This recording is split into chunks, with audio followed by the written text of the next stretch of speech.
Welcome, children. I am here with the fifth part of geography in the series of video lecture of class 11th history, chapter 1. Here I am today with a very significant topic, that is characteristic features of later humans, like those of genus Homo in the form of Homo habilis, Homo erectus, and Homo sapiens, along with archaic human, that is old human. Those primates who adapted to the changes in the geographic activities survived. That is, archaic humans before Australopithecus, majority of them got decimated, they disappeared, they could not survive to the changing environment. I mean, at the time of global glaciation, that is last phase of glaciation, Pleistocene glaciation in Cenozoic era. Till Pliocene period, Australopithecus evidence is found. But after that, that is about 3.6 million years and later, in many parts of the world where they moved, they survived before Pleistocene, but they got decimated as soon as glaciation started because of severe cold condition.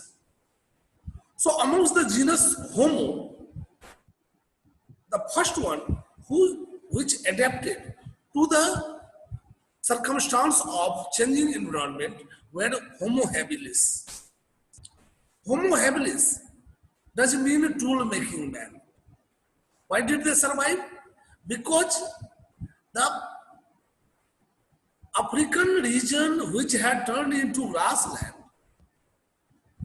with the help of tool, that is they adjusted to the positive feedback mechanism, they started developing tools. Those tools helped them in foraging food, killing animals, preventing the dangerous animals from them, and they bettered their life. Women adopted tools for weaning. So Homo habilis evidence is found there in Olduvai Valley of Tanzania and Ome Valley of Ethiopia. This has been found in the form of fossilized evidence.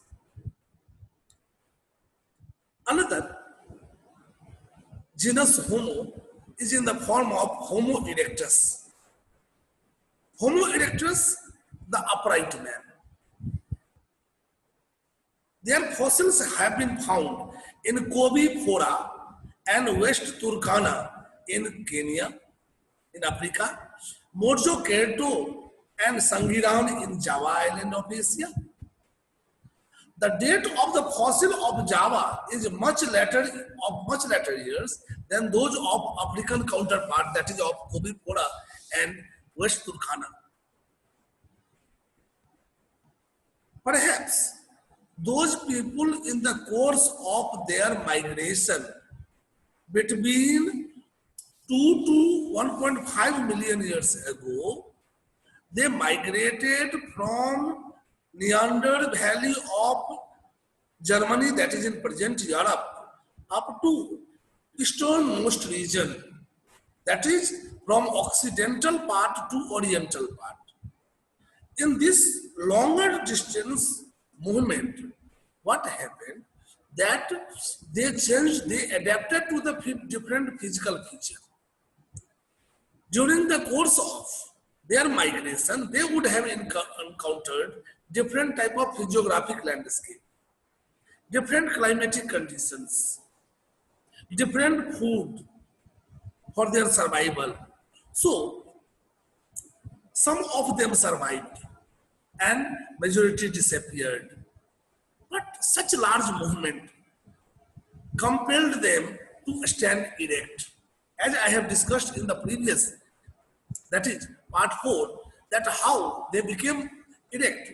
So longer distance movement on bipedal, that is on 2 feet, would have compelled them with the positive feedback mechanism to carry babies for longer distance, to carry tools, to kill animals and other activities. Brain sharpening of the brain, longer surveillance, all these attributes together compel them to become more and more straight. And this erect posture favored them in enlarging their brain. See, brain size enlarged, the thoughtful skill developed, organizational skill developed, all these human beings, that is archaic human, that is old human, before Homo sapiens, they started becoming wise men. So, Homo erectus are considered wise Homo. As far as Homo sapiens are concerned, they were wise thinking men, and they have been further classified into first archaic Homo sapiens, that is older man, like older archaic, older Homo sapiens were Homo heidelberg genesis. Homo heidelberg genesis is the outcome of Homo neanderthal genesis. They all developed in the Neander Valley of Germany and near the present city of Heidelberg. So Homo heidelberg genesis and Homo neanderthal genesis both are the evidences of widespread archaic Homo sapiens. If you take the temporal context of these, then Homo neanderthal genesis and Homo heidelberg genesis range between 0.13 million years to 35,000 years. During this period also, you will find the evidence of archaic human being in Java island of Mojokerto and Sangiran.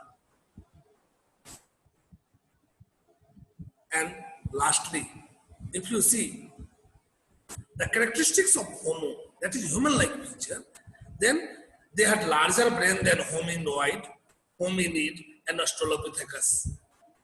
They developed their intelligence because it was supported by anatomy, physiology, and their neurological development. Jaws were relatively, this part, jaws, now for those people, they were protruded outward. So jaws relatively became sharper, lesser protruded outward, and as compared to those of the Homo australopithecus. And there was another adaptation that teeth became smaller.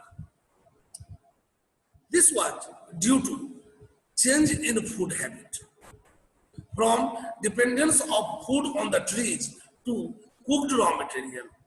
In previous topic I had discussed about Homo erectus. I'll teach while making tools. I'll discuss that about 21,000 years ago, people started roasting a smoking food.